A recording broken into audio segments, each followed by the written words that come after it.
हाय बच्चों, मैं पुनः लेकर आया हूं आज पंच लाइट को। मैं प्रमोद पांडे। जैसे कि आप समझ रहे हैं कि आपको कभी हार नहीं माननी है, रार नहीं ठाननी है और अपने पथ पर निरंतर बढ़ते ही जाना है।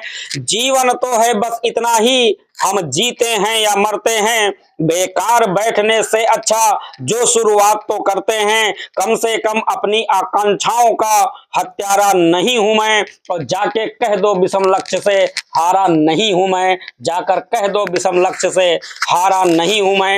इन्हीं पंक्तियों के साथ आइए तैयारी, बोर्ड परीक्षा की तैयारी हेतु हम आज लेकर आए हैं पंचलाइट, जो परीक्षा में बहुत ही महत्वपूर्ण पाठ है। और इस पाठ से कुछ ना कुछ प्रश्न उत्तर, जीवन परिचय इत्यादि आपके पेपर में आते हैं। तो ये बोर्ड परीक्षा के लिए बहुत ही आवश्यक चैप्टर है। तो आइए बच्चों, हम लोग शुरू करते हैं पंचलाइट।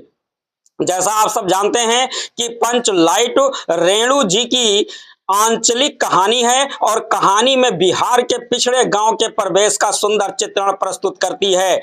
महतो टोली में अशिक्षित लोग हैं। उन्होंने रामनवमी के मेले में पेट्रोमैक्स खरीदा, जिन्हें वे पंचलाइट कहते हैं। अब आप समझ गए होंगे कि पंचलाइट है क्या। पंचलाइट को देखने के लिए टोली के सभी बालक और औरत मर्द इकट्ठे हो जाते हैं। वहां के सरदार कहते हैं कि शुभ कार्य को करने से पहले पूजा पाठ प्रबंध कर लें। सभी उत्साहित हैं, किंतु समस्या ये है कि पंचलाइट जलाता कौन। अब यहाँ प्रश्न उठता है, आप सब विचार कीजिए कि पंचलाइट को जलाता कौन। वहां के लोग पंचलाइट जलाना भी नहीं जानते थे। सबसे बड़ी कमी तो ये थी, इस टोली में एक गोधन नाम का युवक था। याद रखिएगा, गोधन नाम का युवक था जिसे पंचलाइट जलाना आता था। वह उस टोली की सुनरी नामक एक युवती से प्रेम करता था। आप जान लीजिए कि वह टोली के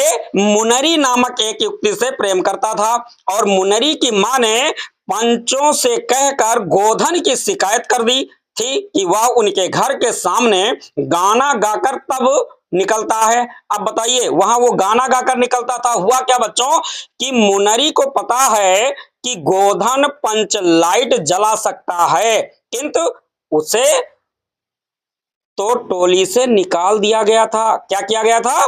निकाल दिया गया था, जबकि गाना वही गा सकता था। तब भी मुनरी ने अपनी सखी से कहकर ये बात पंचों तक पहुंचा दी। मुनरी की मां ने गोधन के पंचलाइट को जला देने पर खुश होकर उसे शाम को अपने घर पर निमंत्रण दिया और पंच के लोगों ने खुश होकर गोधन को कहते हैं, तुम्हारा 7 खून माफ, खूब खाओ सलीम का गाना, यानी खूब गाओ सलीम का गाना और तुम्हारा 7 खून माफ। ऐसी बहादुरी देकर उसको शाबाशी देते हुए कहते हैं कि पंचलाइट की रोशनी में लोग भजन कीर्तन करते हैं और गोधन को अपनी टोली में शामिल कर लेते हैं। तो बच्चों, आज का ये पाठ पंचलाया गया। जैसे यहाँ वेरी इंपॉर्टेंट बोर्ड एग्जाम आपको दर्शाया गया है, पंचलाइट आप पाठ है। और पंचलाइट, जैसा मैंने पहले भी बताया कि रेणु जी की आंचलिक कहानी है। कौन सी कहानी? आंचलिक कहानी है। और कहानी में बिहार के पिछड़े गांव के परिवेश का सुंदर चित्रण प्रस्तुत करती है। जैसा कि मैंने आपको पहले बताया कि यहाँ किसके बारे में चर्चा हो रही है?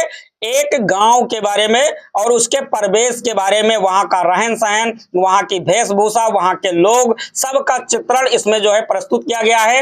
एक महतो, आप समझ ही रहे हैं कौन होता है महतो।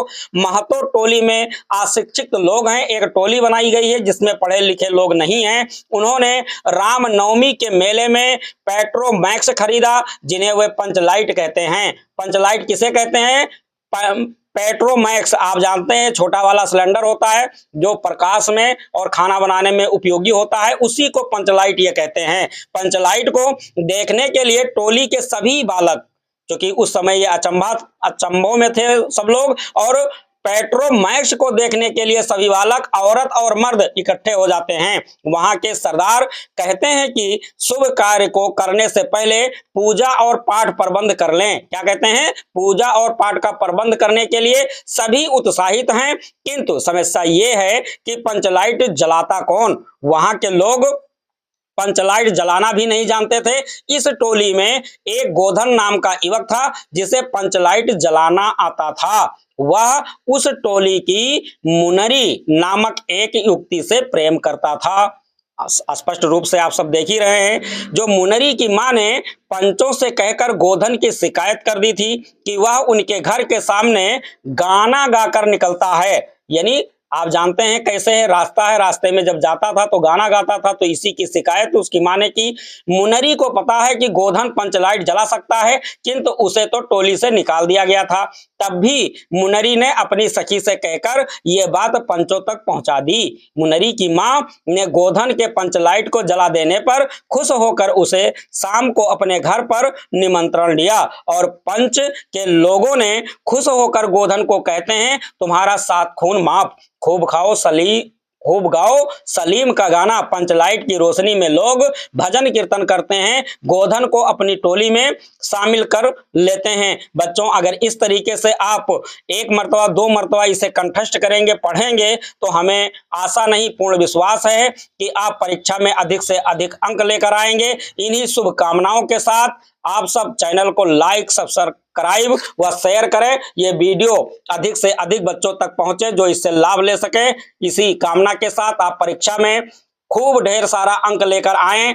आप सबको परीक्षा की अग्रिम बधाई और अच्छे अंक से उत्तीर्ण हो इसकी भी अग्रिम बधाई। बहुत बहुत शुभकामनाएं। मैं प्रमोद पांडे।